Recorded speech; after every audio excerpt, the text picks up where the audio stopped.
గుడివాడ నియోజకవర్గంలో వైఎస్ఆర్సీపీ పరిస్థితి ఏంటి? అధికారంలో ఉండగా మంత్రి పదవి అనుభవించిన మాజీ ఎమ్మెల్యే కొడాలి నాని ఎక్కడున్నట్టు? అనారోగ్యంతో ట్రీట్మెంట్ చేయించుకున్న నాని ఇంకా అబ్జర్వేషన్లోనే ఉన్నారా?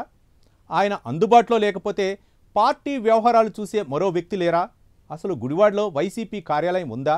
ఇవన్నీ గుడివాడ వైసీపీ కార్యకర్తలను వెంటాడుతున్న ప్రశ్నలు. అసలు కొడాలి నాని రీ ఎంట్రీ ఉంటుందో లేదో అనే కనీస క్లారిటీ కూడా లేదట.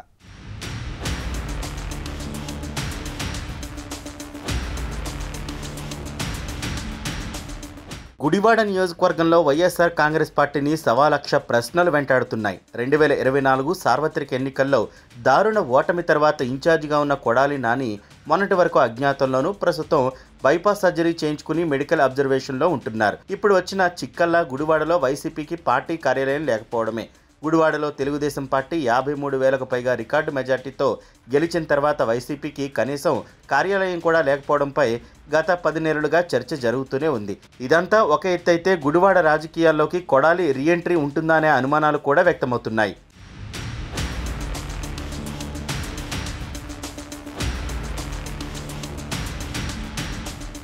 గుడివాడలో కొడాలి నాని తర్వాతి స్థానంలో ఆయన ప్రధాన అనుచరుడు దుక్కిపాటి శశిభూషణ్ పరిస్థితి ఇప్పుడు ఏంటని, ఆయన ఇంకా కొడాలి తర్వాతి స్థానంలో ఉన్నారా లేదా అన్నది కూడా చర్చించుకుంటున్నారు.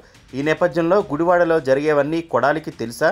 ఆయన నియోజకవర్గ పరిస్థితులను ఎప్పటికప్పుడు తెలుసుకుంటున్నారనే చర్చ మొదలైంది. కొడాలి దారుణ ఓటమికి ప్రధానంగా దుక్కిపాటి వైపు వేలెత్తి చూపుతున్న పరిస్థితుల్లో వీరిద్దరికీ మధ్య సఖ్యత ఉందా అన్నది కూడా తేరాల్సి ఉంది. ఇదిలా ఉండగా వైసీపీ జిల్లా ఉపాధ్యక్షుడిగా ఉన్న మండలి హనుమంతరావు ఇటీవల తన పార్టీ పదవికి రాజీనామా చేశారు. మండలి అసంతృప్తికి దుక్కిపాటిని కారణంగా చూపుతున్నారు.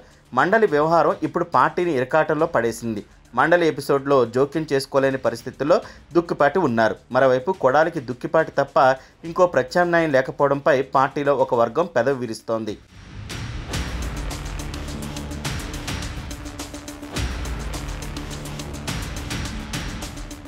గత నెల కిందట బైపాస్ సర్జరీ చేయించుకున్న కొడాలి నాని ఇప్పుడిప్పుడే కోలుకుంటున్నారు. ప్రస్తుతం ఆయన మెడికల్ అబ్జర్వేషన్లో ఉన్నట్టుగా తెలుస్తోంది. ఇప్పటి వరకు కొడాలిని దుక్కిపాటి, మండలి కానీ ఇంకా పార్టీలో ముఖ్య నేతలు అనుకునేవారు ఎవరూ కొడాలిని కలిసి వచ్చినట్టుగా లేదు. అలా కలవకపోవడానికి కారణాలు ఏమిటన్న ప్రశ్నలు ఉత్పన్నమవుతున్నాయి. కూటమి ప్రభుత్వం అధికారంలోకి వచ్చిన 6 నెలల్లోనే గుడివాడలో వైసీపీ గ్రాఫ్ పడిపోయింది.